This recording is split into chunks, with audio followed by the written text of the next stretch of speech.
Hi everyone, I am Chandresh Mehta. Welcome back to my channel step up. तो इस video में हम बात करेंगे, आज जो एग्ज़ाम हुआ था टीजीटी टेट आर्ट्स का, तो उसका हम साइकोलॉजी सेक्शन डिस्कस करने वाले हैं।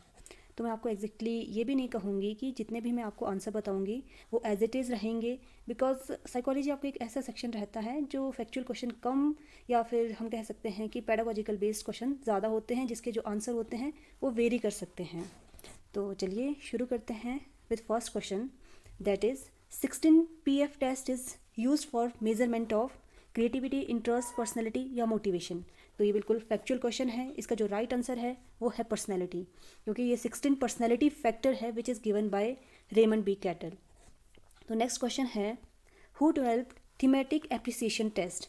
ये भी जो टेस्ट है, TAT जो टेस्ट है, ये भी पर्सनैलिटी का ही आपका टेस्ट है, जो कि दिया है मोरे एंड मॉर्गन ने। तो right answer will B D, more and Morgan. Next question की ओर बढ़ते हैं। तो नेक्स्ट है, the capability of understanding and discriminating the feelings and emotion of one self and other is called practical intelligence, emotional intelligence, spiritual या फिर none of the above. इसका जो राइट आंसर है वो है इमोशनल इंटेलिजेंस। जिसके अंदर इमोशनल इंटेलिजेंस होता है वो अपनी फीलिंग को भी अच्छे से अंडरस्टैंड करता है, साथ ही साथ दूसरों की फीलिंग को भी बेटर अंडरस्टैंड करता है। तो इसका जो राइट आंसर है वो इमोशनल इंटेलिजेंस होगा, बी इसका राइट आंसर है। तो बढ़ते हैं नेक्स्ट क्वेश्चन की ओर, that is drive theory is related with learning, intelligence, motivation या पर्सनैलिटी। तो जो ड्राइव थ्योरी है, हल की ड्राइव थ्योरी है, ये रिलेटेड है आपके मोटिवेशन से। तो इसका जो राइट आंसर है वो सी रहेगा।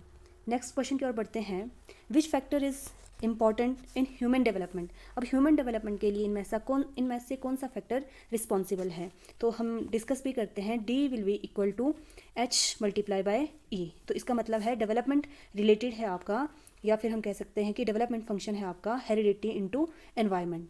तो हेरिडिटी और एनवायरनमेंट दोनों रिस्पॉन्सिबल है एक ह्यूमन बीइंग के डेवलपमेंट के लिए। इसका तो जो राइट आंसर है वो रहेगा हेरिडिटी एंड एनवायरनमेंट।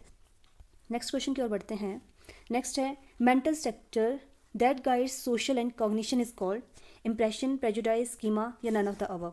देखिए, जो मेंटल स्ट्रक्चर, जो हम मेंटल स्ट्रक्चर बनाते हैं, जो बिल्डिंग ब्लॉक्स बनाते हैं हम अपने माइंड में, तो उसको हम क्या कहते हैं। ये जो कंसेप्ट है ये पियाजे की थ्योरी का कंसेप्ट है। तो इसका जो राइट आंसर है वो स्कीमा है। स्कीमा क्या होते हैं, वो मेंटल स्ट्रक्चर होते हैं जो हम बिल्ड करते हैं। मेंटल कंसेप्ट को भी हम कह सकते हैं स्कीमा। तो इसका जो राइट आंसर है वो सी रहेगा, schema. Next is prejudgment, usually a negative attitude that is unverified is called wrong judgment, negative judgment, prejudice या none of the above। तो इसको हम कहते हैं prejudice। ये कंसेप्ट है, जब हमने gender as a social construct किया था उस समय हमने ये क्वेश्चन डिस्कस किया था। नेक्स्ट हम बात करते हैं, which of the following method helps to study children with special need. तो स्पेशल नीड वाले बच्चों के लिए इनमें से कौन सा मैथड एप्रोप्रिएट है, तो right answer will be case study method. Next हम बात करते हैं, child tendency to respond similarly to stimuli that are similar to condition stimulus is readiness कहते हैं, एक्विजिशन, जनरलाइजेशन या डिस्क्रिमिनेशन। तो इसका जो राइट आंसर है वो रहेगा जनरलाइजेशन। अब ये क्वेश्चन समझिए, क्वेश्चन ये कहता है, ये कंसेप्ट है आपके पेवलोव की, जब हमने थ्योरी की थी तो उसमें हमने डिस्कस किया था कि लाइक डॉग है, उसके लिए कंडीशन स्टिमुलस क्या है, उसके लिए बेल का बजना क्या है, वहाँ पर कंडीशन स्टिमुलस है, बेल के बजने से ही वो रिस्पॉन्स करता है। तो कहने का मतलब है कि अगर सिमिलर सिचुएशन में आप वैसा ही रिस्पॉन्स करो, लाइक घंटी बज रही है, आप रिस्पॉन्स कर रहे हो, तो ये तो उसके खाने की बेल थी जिसकी वजह से रिस्पॉन्स कर रहा था। साथ में अगर मंदिर में घंटी बज रही हो, स्कूल में घंटी बज रही है, लाइक सेम उसके बजने पर भी अगर डॉग रिस्पॉन्स करता, तो दैट मीन्स उसको हम कहते हैं जनरलाइजेशन, कि वो डिस्क्रिमिनेट नहीं कर पा रहा है उस केस में, वहाँ सामान्यकरण है।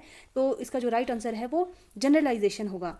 जब हम सिमिलरली, जैसे कंडीशन स्टिमुलस में हम रिस्पॉन्स करते हैं, सिमिलरली हम अदर स्टिमुलस में भी सेम रिस्पॉन्स करते हैं, इसलिए इसका आंसर जो है जनरलाइजेशन होगा। नेक्स्ट हम बढ़ते हैं नेक्स्ट क्वेश्चन की ओर, जो कि है correct formula of calculate IQ।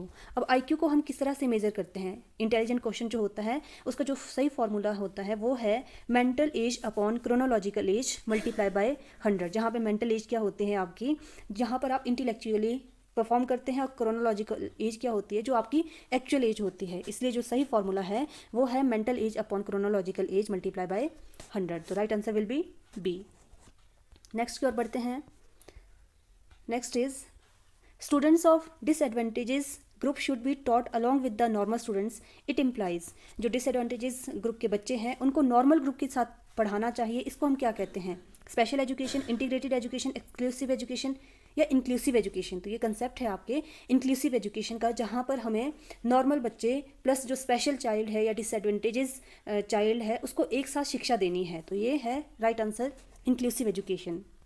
तो next is who use the word intelligence quotient. अब IQ का फॉर्मूला सबसे पहले किसने दिया है, टर्मन, हल, अल्पोर्ट या स्टर्न। तो ये जो राइट आंसर है वो रहेगा विलियम स्टर्न। विलियम स्टर्न ने 1912 में, आई थिंक 1912 में इन्होंने IQ का फॉर्मूला दिया है। इन्होंने जस्ट IQ का कंसेप्ट दिया है कि mental age upon chronological as होता है। इन्होंने मल्टीप्लाई बाय 100 ये जो कंसेप्ट है ये इन्होंने नहीं दिया है, जस्ट इन्होंने IQ का कंसेप्ट दिया है। सबसे पहले इन्होंने इंटेलिजेंस क्वोशंट के बारे में बताया है, और विलियम टर्न थे जिन्होंने इस फॉर्मूले को रिवाइज किया है और ऐड ऑन किया है मल्टीप्लाई बाय 100।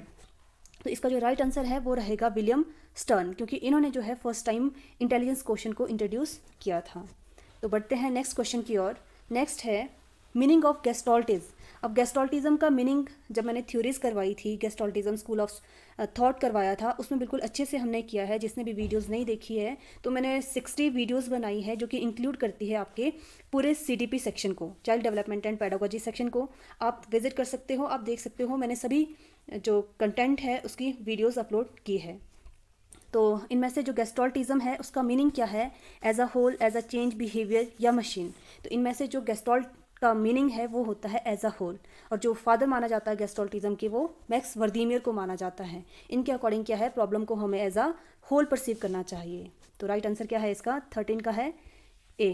फिर नेक्स्ट क्वेश्चन है the condition stimulus in पेवलव conditioning is. पेवलव की जो थ्योरी है उसमें कंडीशन स्टिमुलस क्या है, बेल, फूड, सलाइवा या नन ऑफ द अबव। बारी बारी से डिस्कस करते हैं। बेल क्या है यहाँ पर आपके पास, ये है कंडीशन स्टिमुलस जो कंडीशनिंग के लिए यूज़ किया जाता है। वेराज अगर हम फूड की बात करें तो फूड है आपके पास अनकंडीशन स्टिमुलस जिसकी वजह से ट्रिगर होता है अनकंडीशन रिस्पॉन्स। तो यहाँ पे UCS क्या है, फूड है, UCR क्या है, सलाइवा, बचा क्या आपके पास बेल जो कि है आपके पास कंडीशन स्टिमुलस। तो इस तरह से 14 का जो राइट आंसर है वो है A, बेल। नेक्स्ट की ओर बढ़ते हैं। नेक्स्ट है filling new information into existing schema is known as equilibration, assimilation, organisation या एकोमोडेशन। जब हम अपने स्कीमा में न्यू इन्फॉर्मेशन को ऐड ऑन करते हैं तो उसको हम क्या कहते हैं, तो वो राइट आंसर क्या है, एसिमिलेशन। एसिमिलेशन होता है जब हम न्यू इन्फॉर्मेशन को ऐड करते हैं अपने स्कीमा में, इसलिए इसका जो राइट आंसर है वो रहेगा B, एसिमिलेशन। नेक्स्ट हम बात करते हैं which of the following is not a symptom of a good memory. इनमें से अच्छी जो मेमोरी है उसका कौन सा ये करेक्टरिस्टिक्स नहीं है। रैपिडिटी होनी चाहिए, एक्यूरेसी होनी चाहिए, recall of right material at right time होना चाहिए। अगर हम बात करें इनमें से एप्रोप्रिएट कौन सा नहीं है तो एवरेज रिटेंशन जो रहेगा वो इनएप्रोप्रिएट सा लग रहा है इन ऑप्शंस में, तो आंसर B हो सकता है, एवरेज रिटेंशन। फिर हम बात करते हैं नेक्स्ट क्वेश्चन की। ठीक है, नेक्स्ट है who stated that psychology is the positive science of conduct of living creature. तो इस क्वेश्चन का मुझे एग्जैक्ट आइडिया नहीं है, सो नेक्स्ट करते हैं।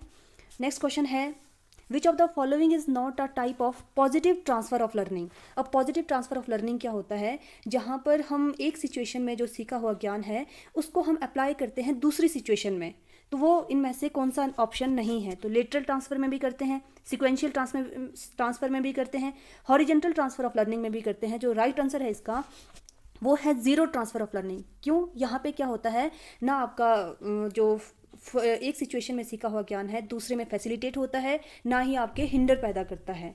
तो ये है जीरो ट्रांसफर ऑफ लर्निंग इसका राइट आंसर। नेक्स्ट हम डिस्कस करेंगे Electra complex was proposed by.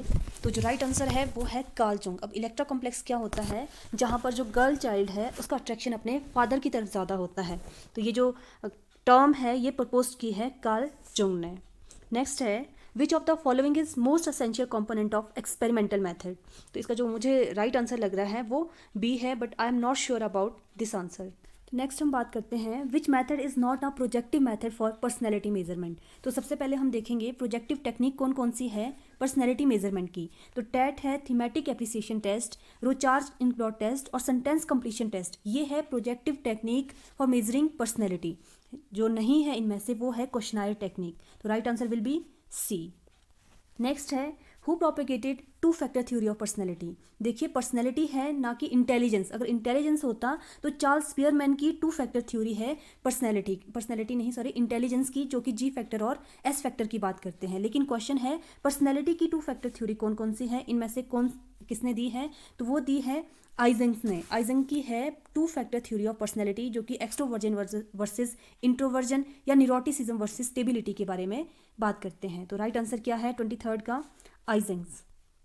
Next बात करते हैं which of these is not a type of long term memory. Declarative memory, working memory, episodic memory, semantic memory. देखिए इनमें से long term memory के जो पार्ट्स है वो है declarative memory, episodic memory and semantic memory. They are the types of long term memory. जो नहीं है वो है वर्किंग मेमोरी। वर्किंग मेमोरी जो है शॉर्ट टर्म मेमोरी को कहा जाता है। तो राइट आंसर क्या है इसका, बी इसका राइट आंसर है। नेक्स्ट बात करते हैं 25th की, हु डेवलप्ड साइको एनालिसिस। देखो साइको एनालिसिस मनोविश्लेषणवाद के जनक किसको कहा जाता है, तो Sigmund Freud is known as the father of psycho analysis, या साइको एनालिसिस को डेवलप किया है सिगमंड फ्रूड ने। तो 25th का जो राइट आंसर है वो है सी। नेक्स्ट बात करते हैं who propounded the theory of trial and error. देखिए लर्निंग की जो थ्योरी है ट्रायल एंड एरर किसने दी है, तो ये थॉर्नडाइक की थ्योरी है, trial and error theory. Factual question है, बिल्कुल एग्जैक्टली थॉर्नडाइक ही आएगा। फिर है विच of these is first phase of creative thinking. अब क्रिएटिव थिंकिंग का इन मैसेज जो सबसे पहला स्टेप है वो क्या है, इंक्यूबेशन, इल्यूमिनेशन या प्रेपरेशन। तो सबसे पहला स्टेप है आपका प्रेपरेशन, देन उसके बाद हम क्या करते हैं इंक्यूबेशन करते हैं जहाँ हमारे अनकॉन्शियस थॉट चलते हैं, देन उसके बाद आता है इल्यूमिनेशन। ये कंसेप्ट भी मैंने करवाया है प्रॉब्लम सॉल्विंग में, जहाँ पर हम मैथड करते हैं प्रॉब्लम सॉल्विंग का, वहाँ जो है ये स्टेप्स है how to create a creative problem solving. तो ये है सबसे पहला स्टेप, जो राइट आंसर है वो है प्रेपरेशन। नेक्स्ट बात करते हैं नेक्स्ट क्वेश्चन की, that is which one of the following is an emotion. इनमें से जो इमोशन है वो कौन सा है, तो फियर जो है आपका बेसिक इंस्टिंक्ट होते हैं, बेसिक आपके फंडामेंटल इमोशन होते हैं। तो फियर क्या है इसका राइट आंसर है। नेक्स्ट हम बात करते हैं 29 का भी मैं इस क्वेश्चन को लेकर भी मैं श्योर नहीं हूँ, तो इसको हम डिस्कस नहीं करेंगे। फिर हम लास्ट क्वेश्चन की ओर बात करते हैं, who classified introvert and extrovert personality. तो जुंग ने दिया है introvert kind of personality and extrovert kind of personality. तो इसका जो राइट आंसर है वो है जुंग। तो इसी तरह से आपका ये साइकोलॉजी सेक्शन कंप्लीट होता है। I hope this video is useful to all of you. अगर ये वीडियो अच्छी लगी हो तो वीडियो को लाइक कीजिए, शेयर कीजिए, कमेंट कीजिए जिस क्वेश्चन में आपको डाउट लग रहा हो।